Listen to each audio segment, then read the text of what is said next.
kikulu n'abantu ababadde ku TikTok especially kansokere kwabo omuntu omyabuuziza nti okusinza mu experience ye yasooka wali osabye osibye oli mulokole oli musinza lwaki wagenda mu Geyeena? Neyanziza nnyo Musumba Kasibante wamu nammwe abalabi ba Destiny Matters. Abantu kye balina okutegeera naffe ffennyini kye twategeera nti buno obulokozi bwe tutambuliramu mitendera. Era wiiki eyo weewaawo nga we twabagamba nti mwami Musoke ye ng'omwami w'amaka gaffe era kabona yawulira eddoboozi okuva mu Mwoyo Omutukuvu n'amugamba musiibe wiiki eyo. Nze kyenzikiririza ddala nga nziramu ekyo ekibuuzo Musumba. Number 1, waliwo ebintu nga ffe family bye twali tuyisaamu amaaso. Nze ndi mukyala musawo, mwami Musoke engineer. Ng'ayina emirimu gy'akola ate nga nange nina emirimu gye tukola oba gye nkola. Naye Omwoyo Omutukuvu yali atutegeka ku lwa papasi yaffe gye twalina okukola mu nsi muno. Era lwaki yatugamba tusiibe ne tukola byonna bye twakola wiiki eyo ne bye twali tukoze, yali atutegekera omulimu omukulu ogw'okubuulira enjiri. Kati yayagala tusooke tuyite mu ekyo kye yali agenda okutuyisaamu nti bwe tukiyitamu tusobola okukomawo ne tubuulira enjiri ey'Obwakabaka. Wali obuulira at all before? Mwali mubuulira? Nedda. Naye nga twali tuyambako abasumba baffe. Ebiseera ebyo waliwo n'ekyoto kye twabeerangamu M&S nga I can say nti nno bwe bakugamba nti yogera ku kino nga tukyogerako. We were just helping our pastors who were arm-bearers. Ate mu church enkulu gye twalimu nga tuli bayimbi ng'ono yatula mu katebe. Naye nzijukira olumu omusumba waffe yatuyitayo musumba. Yasooka nampitayo, bwe yampitayo n'angamba where is your husband? Omwami wange yali atuula mu audience ne muyitayo. Omusumba waffe n'atusabira essaala n'agamba muliweereza Katonda. Nga bwe nakugamba nti ono ebya Katonda yali tabiriimu nnyo nga tayagala nakugwa. Naye olunaku olwo yagwa. Bino ebyogwa mafuta. Ebyogwa mafuta nga tabikkiririza. Ng'asigala ye atendeko resistance. Era ye ng'agamba nti nze neekoza nnyo.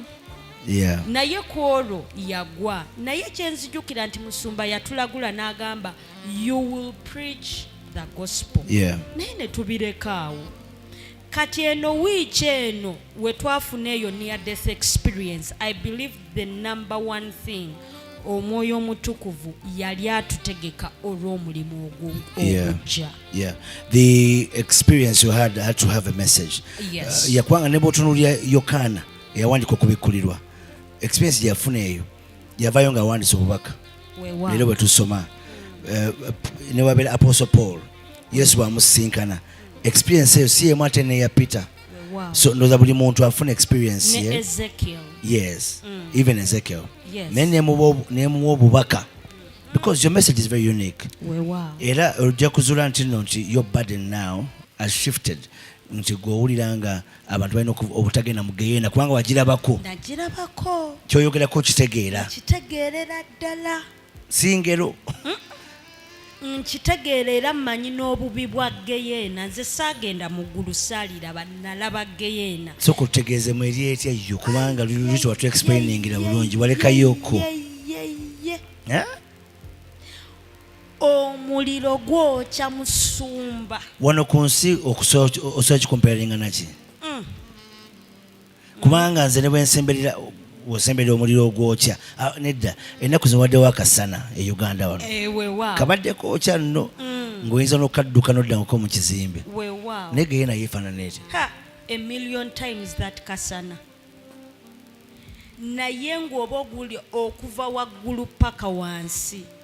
Naye ng'obuzibu obuliwo tewali ayinza kukuyamba mulimu torment ey'amaanyi nti waliwo n'emyoyo egiri omwo emizimu egiseko obusesi egyagala obeere ku ludda lwagyo kubanga nagyo gikulaba nti nga bwe nabagamba nti gyali ginsekerera nti bukyanga okola bino oli eno so gyesunga obeere ku sayidi yaayo nga torment y'amaanyi newonyoonya amazzi ag'okunywa wali musumba waakiri oba owewewuukemukko nga tosobola naye omuntu teyandigenze mu Geyeena bannange mbabulira mbeegayiridde nfukamidde omuntu teyandigenze mu Geyeena naddala awulidde ku njiri naddala awulidde ku Yesu naddala ategedde ekyokukola muntu akoze atya obutagenda mu kifo ekyo bannamwami musoke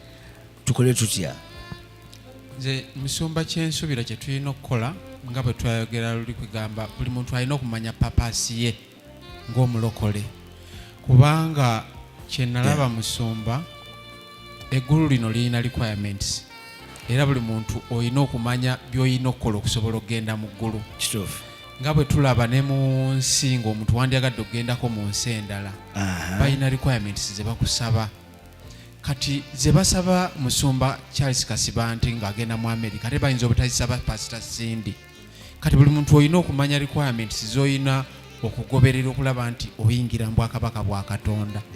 Yes. The point is that you must qualify. Because asibya nti ogenda kuyingira buyingizi n'akasawo ko yitewo. You must have so visa eyo guru eyo. Ate tulina ogenda kwawo ne tunywezaawo ko katono. Kubanga waliwo n'omuntu mulala eyaboozezza ekibuuzo ekyo kubanga obadde wakadda mu point emu.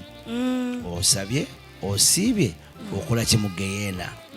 Kati kubanga ye atula mu kibiina. Ye yebuuza olaba ali katuuti agenze. Tekinze what happened? Kati ekyokubiri wano wonna twali tukoze obulungi okusiiba kulungi okuweereza kulungi era twali tukoze Mukama kye yali atugambye kubanga yali atusabye tusiibe. We walked in obedience. Obuzibu nze bwendaba musumba nti nno jjukira ffe twali tutambudde nga nange ntambudde nnyinza okuba mpulira omwoyo omutukuvu. Mikwano gyaffe bwe gyali gigamba mwami musooke nti jangu onywe cleanser kubanga ye yalina okuginywa yekka. Nze saayina kuginywa era saayina genda mu kifo ekyo. Nze nalemerako bulemezi okugenda naye. Kitegeeza mwami musooke naye yalina okutwala obuvunaanyizibwa okuwulira omwoyo kyagamba weno gyagenda watuufu. Jjukira gino mikwano gyaffe musumba tegyali mirokole. Simanyi oba gyalokoka naye ebiseera ebyo tegyali mirokole.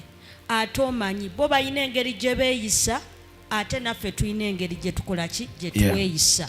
Kati bwe tutuuka mu kifo kino nze omwoyo yayongera okuŋŋamba nga ŋŋamba oyo mugambe ave mu kifo naye lwakuba ye yali ndooza tafuddeeyo era naye ajja kweyogerako yali tawuliriza mwoyo mutukuvu kumulabula ekigenda mu maaso.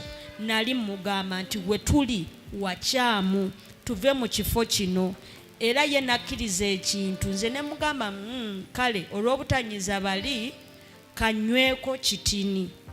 Okitegera kye ŋŋamba.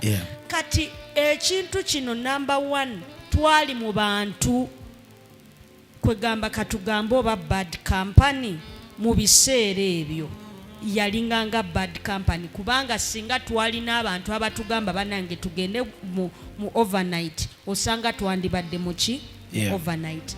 Kati bwe tunywa ekintu ekyo kyayimusa amaanyi oba omwoyo ogutaali gwa bwa Katonda nga bwe nabannyonnyola nti bwe tutuuka ewaka ekintu kino kyali kitambula mu musaayi era ne mbagamba nti yalinganga remote kyentegeeza nti kyali kinfuga nga tolina maanyi nga siyina amaanyi na wiiru kusalawo nti nneme kukola kino. Advantage wena nti ate gwali olaba ne mwoyo nga n'emizimu ogiraba egikuwaliriza era egyo emizimu musumba gyali gya buseegu gyali gya bukaba era nagiraba nga ginyambadde era bwe gyanyambala omwoyo yabula nga ndaba ate emyoyo gino gye gikola ki ate no ne evidence emu eraga ekintu ekyo nti mu nsi kibeerawo abantu bangi bakola ebintu bingi immediately after they are done ne babejjusa weewaawo ekiteeka kyeŋŋamba nti wali agi eri ne force gy'oyina ngeri unbearable. Era waliwo n'emikwano gyange, waliwo omukwano gwange yali ali mu nsi ng'azinira mu nsi n'agamba nti babeeranga n'ebintu bye babawa nga bw'atuuka ku stage asobola okuzina ekika kyonna kyayagadde kubanga ayina ekikola ki ekimuvuga naye twamugamba ng'ebintu ebyo bw'abyagalanga ng'agamba nedda era nga bw'akivaamu agamba nze yabadde akola bino kati nange kyantuukako nti bwe nali mu kisenge emyoyo gino egy'obuseegu n'obukaba gyanyambala era nabagamba mu story yaffe yasooka mu testimony nti nno gyankozesa nga nsobola n'okukola blue movie kubanga nafuna obwagazi obutali bwa bulijjo nepika ku mwami mu ssoko ono nga nsobola okukola ekintu kyonna. So we can in summary say there was a spirit of perversion. Thank you very much, Pastor Kasiba nti kyekyo kwegamba kubanga ekibuuzo kyali nga kibuuzibwa olinga agamba nti kiba kitya ekibi ate ng'olina bbaawo okitegeera kati naye bo tebaafuna obutire kulaba mu nsi ya mwoyo nti osobola kuba nga oli driven by the wrong spirit and the wrong force okukola ekintu ekyandibadde ng'ekituufu kati eri mu ggulu kiba kibi. And I think the best point is what you tried to explain a little bit earlier on nti omuntu for example omuntu abadde alaba pornography n'ava mu mind ye ya pornography n'akola ekikolwa a sexual act naye nga driving force bintu byabadde alaba kyekyo musumba okinyonyodde bulungi kyekyo kati ebirowoozo ebyayita munze just imagine ebiseera ebyo ng'emyoyo gino ginyambadde nga njagala kukola kyonna kye nandyagadde ku mwami Musoke gyali mikyamu ate jjukira I was not working under my choice or my will nayina ekintu ekinvuga kyekyandeetera obuzibu naye mba muliko mwami Musoke bwe mba ŋŋamba nti mba muliko gwe omuntu omukulu oba okitegeera nti bwe mba muliko bwe nti nentandika okugamba nti this is not me kubanga nali navawinga eri Katonda nti siryegatta na mwami wange nga siri mu senseezi zange neetaaga okubeera mu senseezi zange era nagamba this is not me.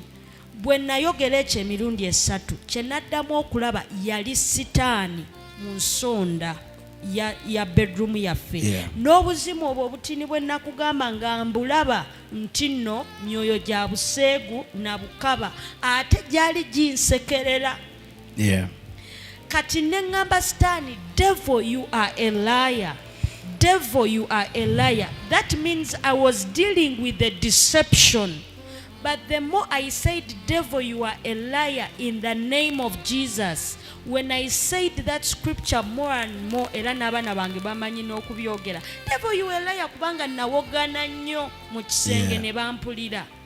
When I said that, omwoyo omutukuvu yakomawo n'ayambala omubiri gwange n'ayambala n'omwoyo gwange era nabagamba mu testimony yange nti nenva ku mwami Musoke we nafuna amagezi okugenda mu ruumu sisemu yali ne mugamba sabira omwami wange naye obuzibu obwaliwo musumba nti I concentrated so much when I gained strength. I concentrated so much on mwami Musoke coming back than concentrating on repentance, on my own repentance. But also by nature you didn't even think you're doing something wrong. Because this is your husband. Nayenga ndoza waliwo kituyigawo. First of all, I see abantu abasinga tebakkiriza nti ensi ey'omwoyo ya ddala. abantu abasinga balowooza nti wano we tuli byebino ebintu nga kiba kiwedde, naye every action we make it seems to be, nze mukulowooza kwange kusinza ku experience yo, kifaanananga buli action gye tukola waliwo force egivuga. Era ffe tulina okukkiriza ani what force drives you the more. Kubanga emizimu egiri sani wamulaba n'omwadressinga, era bw'omwadressinga n'akuvaako authority ogirina. He fled. Omwoyo mutukuvu najja. Mr. Musoke, njagala tuemphasizing ensonga eyo oba ogyogereko from your point of view, ensonga ya reality y'ensi ey'omwoyo. Kubanga wamala ebbanga omwezi mulamba ngolowooza nti wadde oloota buloozi, naye from now, from that incident, that experience up to now, gwosobola okunyonyola abantu ensi ey'omwoyo gyeri oba bwe tufa tuva tufudde bufi ne twebaka? Mukama yeebazibwe. Nze okusinziira ku kye nayitamu Musumba n'abatulaba, ensi ey'omwoyo gyeri kituufu. Lwaki ensi eno ey'omwoyo nga nti gyeri? Kubanga Musumba bwe twagwa mu incidence eno, Katonda ono nga bwe twannyonnyola abantu yatutegeka mu kutandika, n'atugamba okusiiba, ne tusiiba. Emmotoka gye nali nvuga erabika nti yandibadde entawaanya mbuzibu bwe twalimu, emmotoka ne breakinga down, ne tufuna automatic. Olunaku lwe twanywa ebiragala, Mukama n'atutegeka ne tugenda nga tulidde. Kubanga nsuubira ebintu bino singa twali tugenze nga n'enjala yaffe mu kusiiba, Musumba tetwandivudde ne we twanywera bintu ebyo. Naye olaba nti Mukama yajja mu lugendo luno lwonna ng'ali wamu naffe atutegeka okutuuka lwe twafuna obuzibu. Mukama yeebazibwe. So ekyo kiraga nti Katonda ensi ey'omwoyo eno ntuufu gyeri, era bw'obanga totambulidde mu butuukirivu n'embutukuvu kyangu nnyo okufa oluusi nga n'ekiseera kyo tekinnatuuka. Ate n'ekirala Musumba, era nga bw'oyogedde ogambye nti nno bw'oba okyali mu nsi nga tonnaba kulabako nga Mukama tabikudde maaso go, tomanya nti no wabeerawo forces ezikufuga. Kati nze ekintu kino ne clarity y'ekintu kyenjogera nkirabira wali mu kavidiyo lwe baali banzije mu Geyeena, ne bantwala mu ruumu eyo ewaali wireless TV gye nabagamba. Okundaga obulamu bwange kyekyandaga nti actually waaliwo force ezaali zinvuga that night. Sigamba nti nali nyonoona oba mu wiiki, naye ekiro ekyo mwe twanywera ebintu, era nze we banteerako TV nalaba nti kiki ekyali kintutte mu Geyeena. Kubanga jjukira nabagamba bwe nali mu Geyeena neebuzanga nkola ki mu Geyeena. Kati wano okundaga vidiyo eno kyekyankakasa nti nali nfiiridde mu buseegu nga seenenyeza. Ate olaba Musumba n'ekirala, nze nange bwe nfiira awo okulaba nga nvudde mwoyo gwange nnyingidde mu train, mu gaali yali envuga, Musumba tewaali muntu ayogera, naye embeera gye nalimu nga yo eyogera, nayo kyayogera okundaga nti ensi ey'omwoyo yaddala. Era gye twamalira nga bwe nabagamba nga atmosphere eno yonna gye ndimu ng'ensalira omusango, tewaali muntu annumiriza, tewaali muntu akola. Neera kyobola nange neesanga mu mbeera eyo gye nalimu ensalira omusango, nasobola okwegayirira Yesu ansaasire nkomewo mbuulire enjiri. Subole wamusaba, namusaba naye nga tomulabye, nga simulabye. Kati kwegananga awo nange nabadde a bit confused. Kati gwategeera otya nti eno Yesu yafugayo, era bwe musaba yalina okunyamba ku mbeera enyiivu eno? Ndowooza ebintu bino bya mwoyo, ate era jjukira nze ndi mukkiriza, era Yesu gwe mmanyi nti yakola ki, yalina okunnyamba. Waliwo omuntu yabuuza ekibuuzo ku TikTok, neeroza nti kikulu nnyo, oliwaddemu okijjamu nga bw'oyagala, from experience oba from the scriptures. Bali nga babuuza, what about the blood? What about the grace?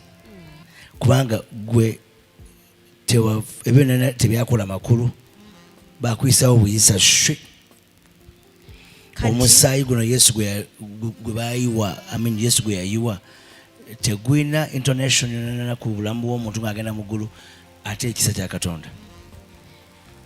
Musumba ndoza kankinyonnyole bwe nti bw'oba oyina engoye eziddugala n'ozooza n'okwata omo n'ozooza buli w'ozikozesa wabeerawo waliwo ekiziddugaza. It is a daily thing for you to get that laundry soap or omo n'obeera ng'otukuza engoye zino, si weewaawo? Era omusaayi gwali gwannaaza era gwali gukola ki? Gwakola. Era gwe gwatuyamba n'okuyitaawo wonna.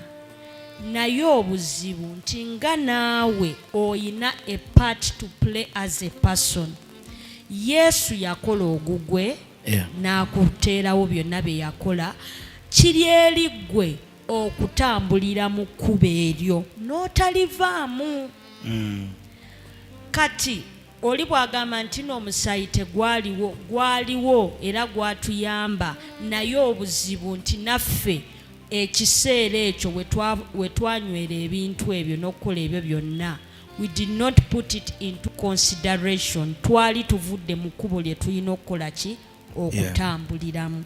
Kyenyinza okugamba, naye ng'omusaayi gukola n'ekisa kyonna weekiri. Ate n'ekirala, bino byonna bitambulira wansi w'amaanyi g'Omwoyo Omutukuvu. Era manja tugendekawo katono very shortly, naye we shall do that after the break. Relationship eno enkulu kubanga ogamba nti wali mu act ey'okwonoona bw'ayita bw'atwala authority ku stand ekyaddako Omwoyo Omutukuvu n'akwambala. Ate nga tetulina okumanya ng'abaana ba Katonda nti tuli mu dispensation ya Mwoyo Omutukuvu. Era alina omulimu gw'alina okukola ku nsi okututukuza, to sanctify us, n'okutufuula abalongoofu, naye n'okutulungamya amakubo amatuukirivu. Era yatuukiriza ne bino omusaayi gwonna ne Yesu kye yakola ku musaalaba. So one of the themes you came out with okuva mu experience eyo yali kwongera abantu okwongera kutegeera Omwoyo Omutukuvu n'amaanyi ge, era Omwoyo Omutukuvu akolera mu bulamu bwaffe. Kubanga ate Omwoyo Omutukuvu atandikira eno mu prevention ng'akukugira n'agamba musooke tolinnya motoka eyo. Kwegamba ye rooli ye yeyo kujja nga akugaidinga akulaga ekyokola. Kye nandiyise okubbira ku bibuuzo, yakubbira ku bibuuzo n'akugamba toyita wano, togenda wano, kati olina omuwuliriza naye ng'omusaayi gwo gusigala gukola. This is an important class for all those who are heaven bound. You want to go to the heavens, don't touch your dial. Your own destiny matters. We're coming back after this break. Stay tuned for more when we come back. This is Destiny Matters. Every man is born for a particular purpose, and it's God's pleasure to help you become it. Welcome to Destiny Matters.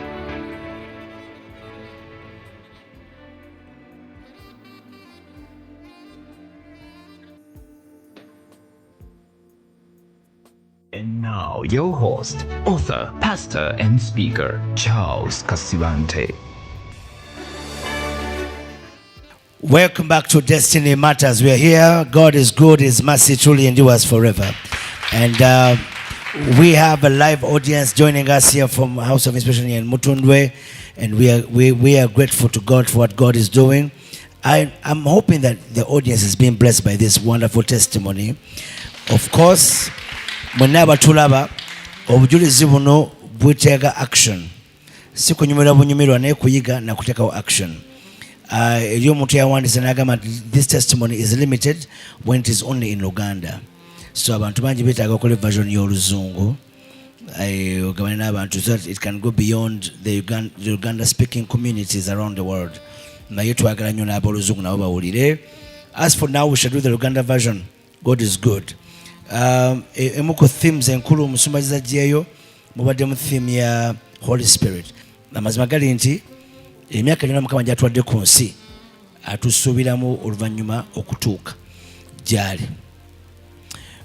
In the beginning, we were with God. It is God who created us. Natuteeka ku nsi tubeeko bye tutuukiriza. Yesu wayigiza ku Geyeena, the few times he talked about it. Ayogera ku musajja omugagga n'omusajja omwavu Laazaalo. Era Bayibuli egamba nti Geyeena agidescribinze nga naye bw'ogidescribinze nti omuliro gwali mungi nnyo. Luke 16. Mbu omusajja n'asaba bwakiri olwendo olw'olugalo baluteeke ku lulimi lwe. That is how tough it was. Naye abantu balina ebibuuzo kati bendiko byenjagala otuddemuko ebimu ku byo ne feedback abantu ababadde batulabira ku mikutu egy'enjawulo. Waliwo atugambye nti Bayibuli etugamba nti Mukama tagenda kufa nnyo ku bikolwa kubanga Yesu bwe yafa ku musaalaba. Let me read instead of paraphrasing. Oluganda ono sijja kwogera mannya naye kanjogere nga bwali. Ono agamba naye twalokoka lwa kisa si lwa bikolwa, lwa bikolwa byaffe, kuba obutuukirivu bwaffe nziina njereere mu maaso ge. Bayibuli si bwegamba. Kati lwaki ate atubanja okwekola koba bwekityo? So oyo kibuuzo kye, naye era obadde nga akizeemu initially kubanga twogedde ku kigambo kya grace. Where does grace come in? Kubanga bw'otunywa olugero lwa Yesu, omusajja oli omugagga ku nsi eyagaggawadde, kiki ekimuvunaanwa? What is his case? Mu Luka 16 jjukira ekisookerwako ddala yayingira directly mu Geyeena. Tewaaliwo musango na judgment, yayingira straight. Ne Laazaalo n'agenda mu ggulu. Babigana nene wabeerawo olukonko oluwanvu, naye ng'onalabika alaba ebiri mu ggulu abirengera. So my question is, where does, in your view, all these years of experience ngomaze okufuna obubaka buno, grace oginyonnyola otya? How does it come in? Where does it fit into your message? Kati grace eno kyenyinza okwogerera, nali mbuulira enjiri yali bunamwa ya crusade. Mukama yali antumye okubuulira enjiri gye nazaalwa ne ŋŋendayo, naye ebibuuzo ebyo they came up nembawa Romans 6. Romans 6 eyo mpanvu naye yonna yeetaagisa okusoma, kubanga Bayibuli erina weegamba nti nno your members, ebitundu bye eby'omubiri kiri eri ggwe okubiwaayo eri Katonda oba okubiwaayo eri Sitaani eri ekibi. Osalawo. Era Bayibuli erinawe weebuuza neegamba nti no twonoona ekisa kitumale. So n'ekisa ekyo ggwe ky'ogamba ekisa nakyo kiri controlled. Era bw'oba osomye Romans 6 eyo yonna eteekamu n'omugaso gwaki gw'Omwoyo Omutukuvu. So abantu balina okumanya nti tewali kisa ewatali Mwoyo Mutukuvu. Era Omwoyo Omutukuvu ono yatambuza ekisa era n'akyexpressingira mu bulamu bw'oyo omuki omukkiriza. So in other words, omuntu atalokose already ali condemned, talina Mwoyo Mutukuvu, tagenda na kuyingira bwakabaka bwa Katonda kubanga talokose at all. Naye omuntu awadde obulamu bwe Kristo nga gwe bwe wali, abeera required okufuna ekirabo eky'Omwoyo Mutukuvu, right? Yes. Omwoyo Mutukuvu amuyambeko okutambula olugendo olw'okutya Katonda n'okutuukiriza okuyitibwa. Yes. Yensonga eyo gy'obadde ogamba? Yensonga gye ngamba musumba. Era Omwoyo Omutukuvu ono yakusanctifyinga. Era n'oyo nsobola omugamba agendeko mu Bagalatiya 5. Leka tugisome ndowooza. Bagalatiya 5 tusobola okutandikira ku lw'omukaaga. Galatians 5 and verse number 6. 16, sorry. 16, okay. Yes. For I say, walk by the Spirit, and you will not gratify the desires of the flesh. Okay. For the flesh desires what is contrary to the Spirit, and the Spirit what is contrary to the flesh. They are in conflict with each other, so that you are not to do whatever you want. Okay. Okay. But if you are led by the Spirit, you are not under the law. The acts of the flesh are obvious: sexual immorality, impurity, debauchery, idolatry, witchcraft, hatred, discord, jealousy, fits of rage, selfish ambitions, dissensions, factions, and envy, drunkenness, orgies, and the like.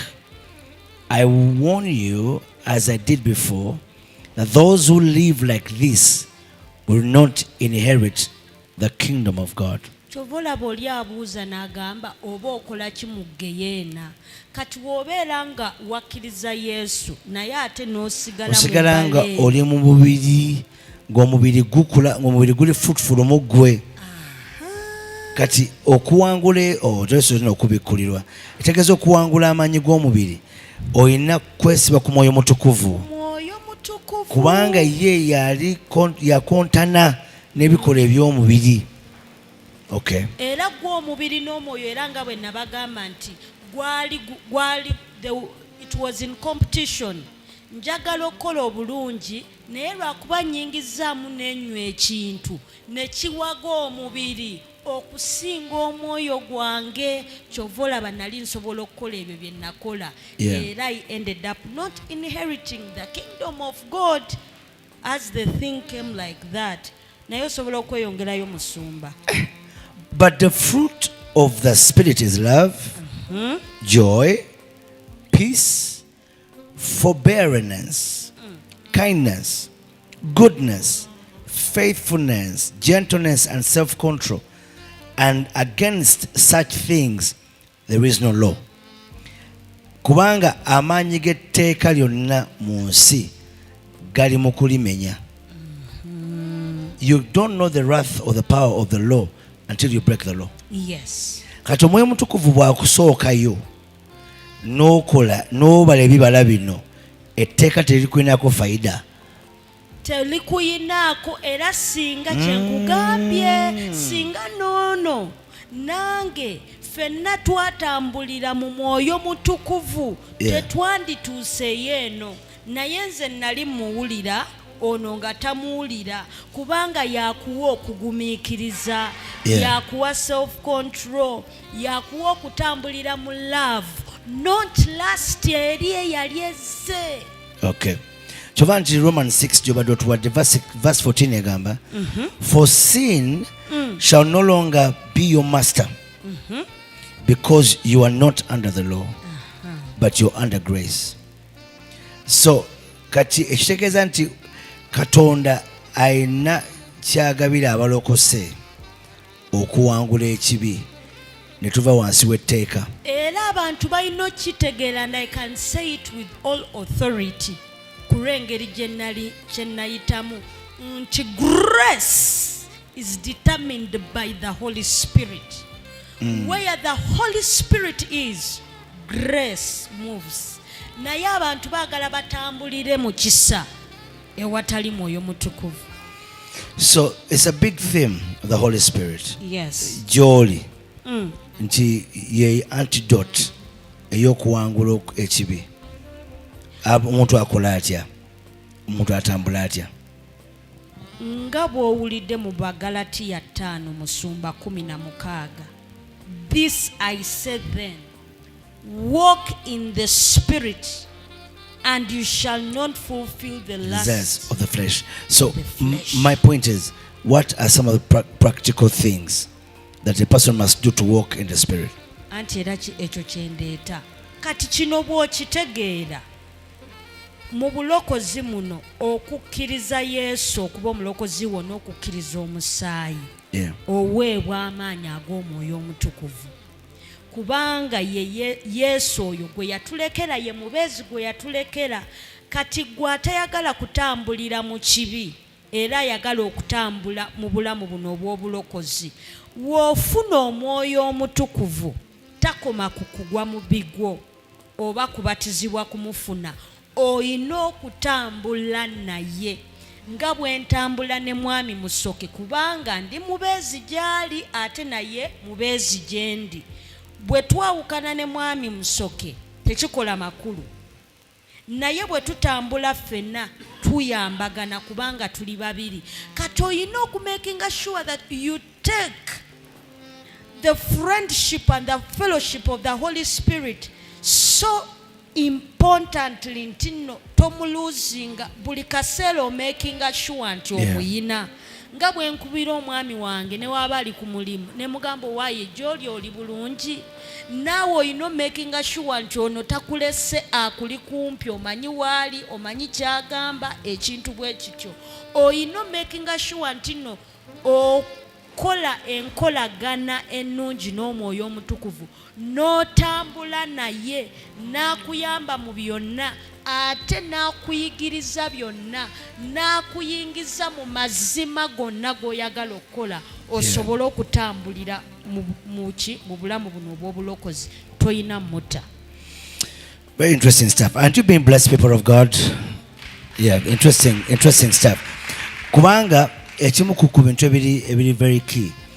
I still used to wonder, Jesus Christ, the Son of God, had to receive the gift of the Holy Spirit. Oh yes. Era nga tanagenda mu buweereza kubukola omwoyo omutukuvu yajja gy'ali. Paul ayigiza essaala egamba nti the grace of our Lord Jesus Christ, oh yes, the love of God and the fellowship. That means when it comes to the Holy Spirit, it is fellowship. You have to commune. Okutabagana. Kati practically byebintu ebyo tunoonya okutegeera. How do I commune? Musoke saga kulekanya mu conversation yenu. The fellowship of the Holy Spirit, the practical ways in which I can fellowship with the Holy Spirit. Okay. Yeah, mumukola mutya. What are the things that you're doing to fellowship? Mwami Musoke katandike nange neyongere. Mukama yeebazibwe. Amen. Fe musumba waliwo ekyama Mukama kye yatuwa nga family. Era bwe twali tuvuddemu experience eno. Yeah. Actually eddoboozi lyayogera nange nti ekyokulwanyisa kye mulina kye mulina okwesibako okutambula n'omwoyo omutukuvu. Era okuva olwo ffe buli nga ffe family buli kiseera tuyita omwoyo omutukuvu. Ku makya kawungeezi kwegamba buli kye tukola tumukulembeza kuba tumanyi nti ekisooka olina ddala n'okumanya nti you have to know his presence and his absence. Nawe naonja babuzaawo. Does he live? He lives. Neruli yandeka chovola biri byayingirawo. Okay. Yes. Kakati omwami Musoke bado kyayogera muta okwogera naye okumanya nti kati waali, because when it comes to the Holy Spirit, Paul agamba, it is fellowship. It's a communion of the Spirit. Kati bwe mwogera naye mumastarinze eddoboozi nti kati ayogedde oba namwe mukyamuyita kintu. Tumumanye eddoboozi ate kati ffe nga family teeka tutwala Holy Communion.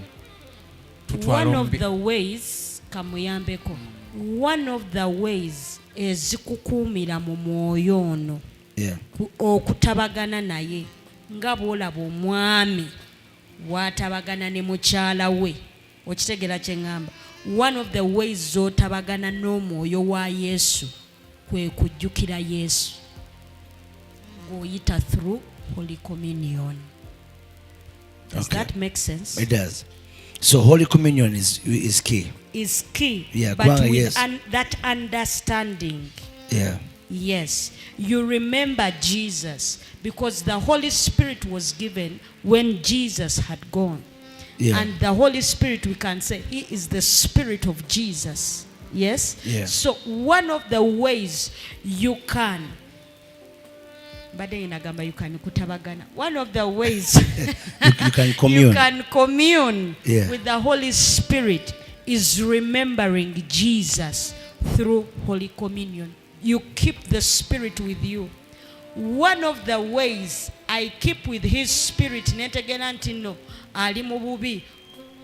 whenever we commune through the sexual act, because that is actually very important, I keep with His Spirit and His Spirit is joined with mine always.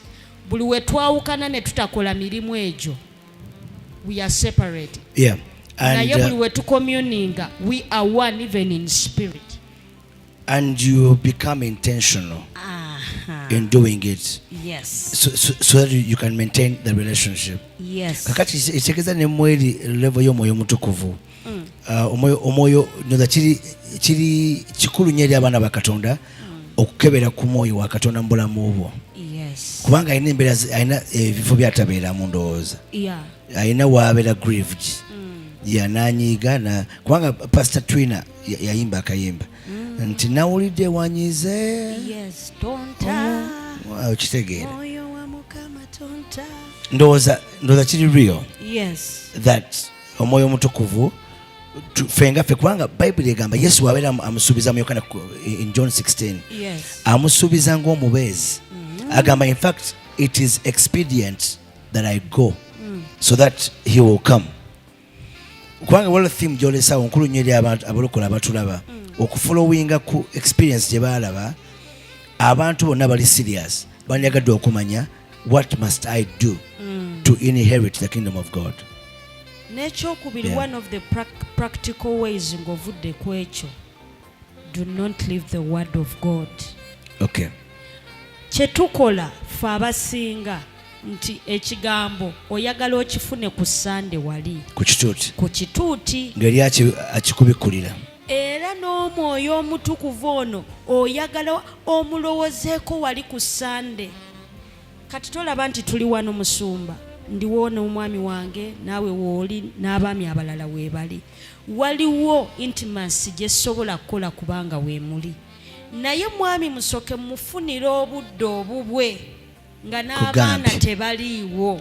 Jesus. Ne twogera bye tulina okwogera, ne tukola bye tulina okukola nga tuli babiri.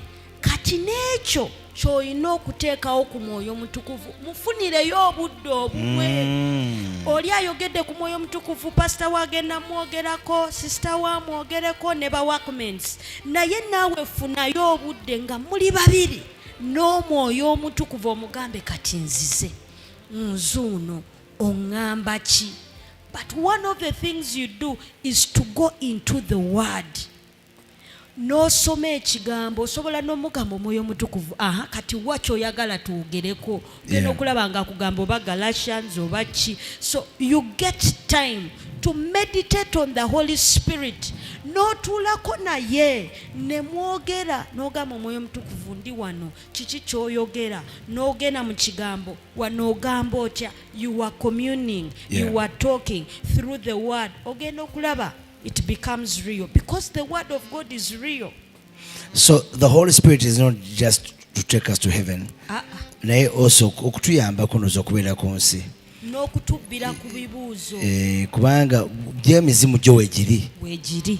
Gigenda okugamba otherwise kola kino. Twandigambye nti emyoyo emibi gyegiri. Naye ate tulina omwoyo omukulu, ye mwoyo omutukuvu. Agimanyi. Ate asobola okuyamba n'akugamba toyitaawo, waliwo embi. Kituufu. Yes. Amazing stuff. Can we appreciate this couple for what they're sharing? I think a lot of lessons, of course, coming from what you guys are sharing with us from this heavenly experience. So reading the word is important. Ebintu bino Katonda abitubanja, Holy Communion, fellowshipping, coming to church. Kubeera mu environment aiding omwoyo omutukuvu. Kubanga n'ekyasinga otuyamba ebiseera ebyo ndoza Mukama yayagala aleete reality y'omusumba waffe gye yali ayogerako about the Holy Spirit. agireete mu bulamu bwaffe naffe tusobole okuyamba abalala mu buweereza bwaffe kubanga omusumba waffe yayogeranga ku mwoyo mutukuvu omwoyo mutukuvu era yatugambanga do not ask for anything, ask for the Holy Spirit. nga biringanga ebyokubalaata naye kati tumutegeera nti omwetaaga mu buli kintu kyonna. So n'ebimu engeri gy'oyinza okukomyuninga naye okuyita mu musumba omutuufu ate naye ategeera amaanyi g'omwoyo mutukuvu engeri gye gasobola okuyambamu. You know, there's a scripture about prayer that always fascinates me. Yesu yagamba n'agamba nti if you earthly fathers do not give your children stones for fish and scorpions for bread, wouldn't God give you much more if you ask him of the Holy Spirit? Kyanewunyisa nnyo nti prayer point enkulu Yesu gye yalaga nti once you have the Holy Spirit you have everything. You have everything. And you have heaven with you. So ndowooza mu decision zaffe zino Mr. Musoke we are almost grounding this mu choices zaffe zino ndowooza abalokole bakkirize tukkiriziganye nti tuli ba mwoyo tukkiriziganye nti omuntu alina kubeera na lwoyo ekituufu ate n'ekirala kye tulina okumanya musumba nti ebintu bino kati ng'omusaayi gwa mukama waffe Yesu omwoyo mutukuvu ekisa byakulwanyisa Yesu byatulekera kati buli we tubijaajamya ne tutabitwala serious byekwata tebigenda tukolera makulu era nga bw'olabye omusumba bagambye n'okusoma ekigambo kya Katonda bw'oba tosoma ekigambo kya Katonda ky'amaanyi ne bw'otakisoma tekikukolera makulu tekigenda kukolera. That's right. Naye ne issue eri nti abantu mu kanisa edda abantu abafaayo ennyo okunoonya Katonda n'okumugoberera bantu babatuma amannya oyo nalwoyo simanyi oyo kinenga. I think that is what is supposed to be. Nti omwoyo mutukuvu, that word you brought out is very powerful. Communion and fellowship. Nti tubeerenga with every decision you make the Holy Spirit. Kati olwaleero waliyo ebintu gyo bwenadde nga nkunoonya tukomewo tukole programu eno nga esimu eggwako wagambye naye kanyoyeko ne mwami Musoke nkuddire kati decision eyo tosobola gikola wekka newankubadde nga obadde available oyagala okujja but you have to consult from the one you commune with. Ndowooza omwoyo mutukuvu tetunamukozesa bulungi tetunaba olaba naffe tumwogerako naye tetunaba naye omuntu ategeera ekyama eky'omwoyo omutukuvu n'omukozesa obulungi nga omanyi nze siriya paka nga mwami Musoke akomyewo mba nina omulindako era bwe mukubira paka nga yaŋŋambye naye omanyi mulya mwenna tulya ffenna omusajja ono yakuba jjadda bannange mumukubire omungalo ez'amaanyi kisentu kati nga bwe kiri ekyo naawe olina okubeera ne ajeyo ey'omwoyo omutukuvu nga waliwo ekintu ky'otakola paka nga mukwano gwo. That's right. Ate Pastor Aida yakyogera bulungi, let me bring out that testimony. N'agamba ow'omukwano omusajja oyo wa mukwano nga bw'oli akantu ffe twatuukako ekiseera nga ssente zifunyemu obuzibu nga tugabana capati ne mwami Musoke capati emu n'amazzi ne tuganywa. Tuyina okutuuka ku kissa bwe kityo nga n'omwoyo omutukuvu tugabana buli kintu kyonna kye tusobola okugabana naye n'akugamba nze ondaba ndi w'amaanyi mwami Musoke era nga w'omulaba mukakamu naye ye bureeki yange waliwo wembagu kanagamba nanninnyako n'agamba mpola kati ne mu bulamu obulamu buyinza okuvuga omwoyo wa Mukama yasobola okugamba ng'ogenze sipiidi sokolinyeka oyo mukwano nga si mulungi genda mpola. So we need to enter into that. Omanyize mama wange mukazi musabi nnyo maze emyaka mbulokola anoonyeza Katonda okumala emyaka naye anchalenginga nnyo enkolagana ye n'omwoyo mutukuvu. First of all, she has read the word. Mulimu mu mutwe nti time yatuuka nga amaaso gaganya okulaba ennaku zino gaddamu naye gali gaganya okusoma for some time nga scriptures azikubuulyanga bwe ziri okuva mu mind ye encyclopedia of the word era olumu emange kyano kwa kimbuze gwe nkubira mugamba mpoze eno verse lirudawa nagamba bikula wali word for word. Secondly, buli bwogenda omulaba, these are words. Nabadde nkusuubira nakulabye ng'ojja okundaba leero kwegana olya olumu nogana oba akiyitiriza, but yet that is supposed to be the life we live. Kyova olaba ono yaŋŋambanga era gwalaba Yesu era gw'owulira kubanga nze nakitwala buzibu eky'omwoyo omutukuvu. Yes. And I think that life is very interesting. Very interesting. Mukama n'akulaga enkya agenda okukola obubi, Mukama n'akulaga kubanga singa mwali mutegedde mu mwoyo osanga temwandigenze ku kigaji kyali kiki ekyali kigenda okubamalawo.